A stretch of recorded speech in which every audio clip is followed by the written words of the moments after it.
Well, this pony here was bought by my father when I was 9 years old as a Christmas present. We did a lot of great things, local competitions, had a lot of fun with him within the family, and then got to the point where I was too old to compete him locally, and he was obviously aging as well, and basically he was retired, but we couldn't part with him. Pip became more susceptible to a condition called laminitis, which affects the hooves in horses. They can contract the condition simply from eating too much. But there's also an ageing condition called Cushing syndrome. Same management, same feeding, same things happen to you. If you talk to a horse owner and you say the word laminitis, you'll get an instant, yes, I know what that is. We do this, that and the other to make sure our horse doesn't get it.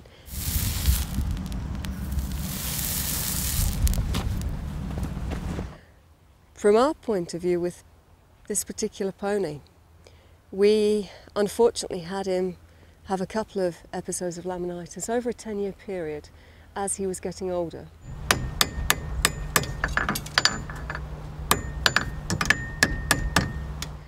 And we were told pretty much, oh, it must have been your fault as an owner. You must have overfed him, you must have done this, you must have done that, or something's happened. And we didn't quite believe it, but I suppose because I wasn't in research, that area of research at the time, you sort of go with expert opinion.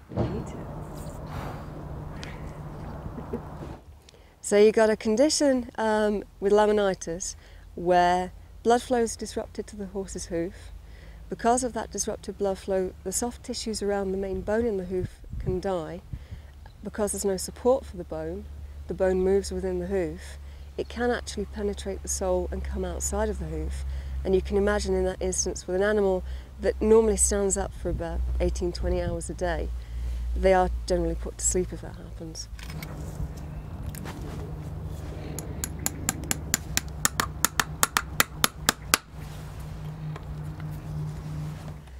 After he'd had laminitis every year for about 3 years, and it was starting to last longer and longer periods of time. It was about 3 months that he had active laminitis, and then obviously damage to recover from where he was in pain after that. Basically he had, sorry for the description because it's quite disgusting, but small warts over most of his body. He had large pussy boils on his gums at the front of his mouth, such that you opened his mouth to look at his teeth and all you could see basically were huge lumps of pus. He had a benign lipoma, a small fatty lump that a lot of animals tend to get as they get older, just on the inside of this foreleg here, that was getting larger and larger.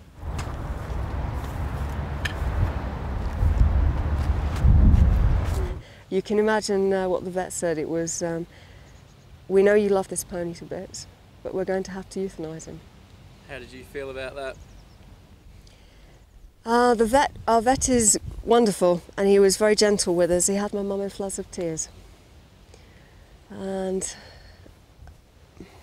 I'd sort of been with this condition with Pip and through it all, so it wasn't the sort of immediate floods of tears, but it was almost a resignation of we've done everything we can, we've come to the end of the line.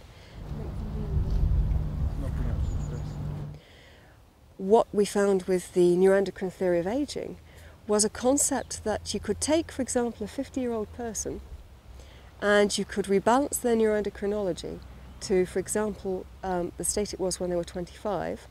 Unfortunately, you can't make them look any younger, as most people would wish. What you could possibly do would be to give them a body state that was much nearer to their body state when they were an awful lot younger. And by doing that, all of the attendant so-called diseases of aging that are mentioned in the media an awful lot these days, diabetes, heart attack risk, stroke risk, increased risk of cancer, etc.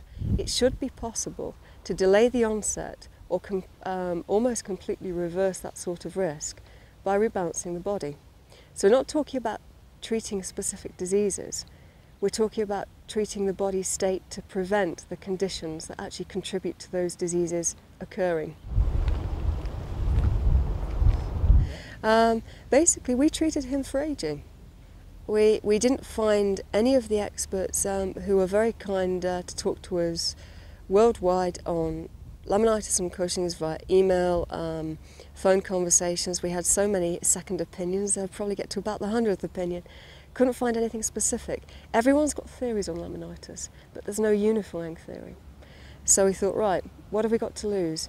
I had a very understanding vet who worked with me after I'd proved the case with a lot of literature research and documentation to implement the neuroendocrine rebalancing for PIP. And we decided that for him, on welfare issues, we'd give it a 6-month trial. And if we didn't get him any better, the kindest thing would be to euthanize him, because he was very ill at the time.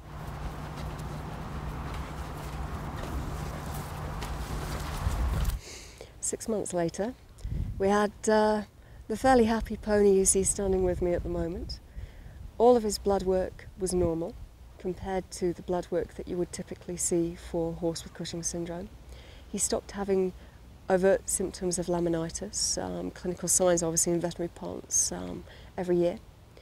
In himself, he's sound, he's able to walk around the field quite happily. We've actually gone back to being able to ride him again.